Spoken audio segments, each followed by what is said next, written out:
एक दिन प्रातः गौतम बुद्ध अपने आश्रम में शिष्यों के साथ बैठे हुए थे। तभी एक आदमी क्रोध से भरा हुआ आया और आते ही उसने महात्मा बुद्ध को गालियां देनी शुरू कर दी। महात्मा बुद्ध ने कोई उत्तर नहीं दिया।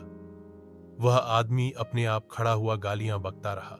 जब उसने देखा कि उसकी गालियों का महात्मा बुद्ध पर कोई प्रभाव नहीं पड़ा है, तो वह और भी उत्तेजित हो गया और आवेश में उसने महात्मा बुद्ध के मुंह पर थूक दिया। महात्मा बुद्ध ने थूक को अपनी चादर से पोंछ लिया और उसी तरह प्रेम से बोले, भाई क्या कुछ और कहना है? साथ बैठे शिष्य उत्तेजित हो गए कि इस आदमी का इतना दुस्साहस कि हमारे होते हुए महात्मा के मुंह पर थूक जाए। उनमें से एक शिष्य ने आवेश में कहा, आप क्या कमाल करते हैं, वह आपके ऊपर थूक रहा है और आप उससे पूछ रहे हैं कि क्या कुछ और कहना है। मैं सोच रहा हूं कि इसकी भावनाएं इतनी प्रबल हैं कि शब्द उन्हें व्यक्त करने में सक्षम नहीं दिखाई देते, इसीलिए इसे थूकने का सहारा लेना पड़ा।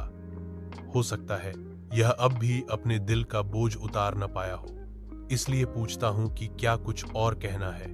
महात्मा बुद्ध बोले। उसी आवेश में वह आदमी चला गया। अगले दिन वह फिर आया। आज उसने कुछ नहीं कहा। आते ही महात्मा बुद्ध के चरणों पर सिर रखकर रोने लगा। महात्मा बुद्ध ने कहा, क्या कुछ और कहना है? वह आदमी कहने लगा, कल भी आप यही कहते थे। महात्मा बुद्ध ने कहा, आज भी कह रहा हूं। तुम कल भी कुछ कहना चाहते थे इसीलिए थूका, आज भी कुछ कहना चाहते हो इसलिए पैरों पर सिर रख दिया। इसीलिए मैं पूछता हूं कि क्या कुछ और कहना है? उस आदमी ने कहा, आज सिर्फ क्षमा मांगने आया हूं।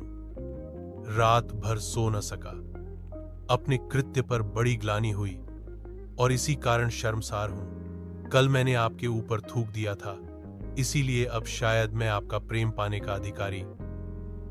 महात्मा बुद्ध हंसकर बोले, तू शायद सोचता है कि तूने मेरे ऊपर थूक दिया तो मेरा तेरे प्रति प्रेम कम हो गया। मेरा प्रेम ऐसा नहीं जो गाली देने या थूकने से गल जाए।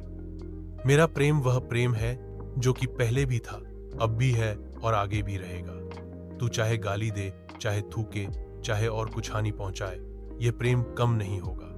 मेरे पास सिर्फ प्रेम है, इसीलिए सिर्फ प्रेम ही दे सकता हूं, अन्य कुछ नहीं दे सकता। वह आदमी बड़ा प्रभावित हुआ और महात्मा बुद्ध का शिष्य बन गया।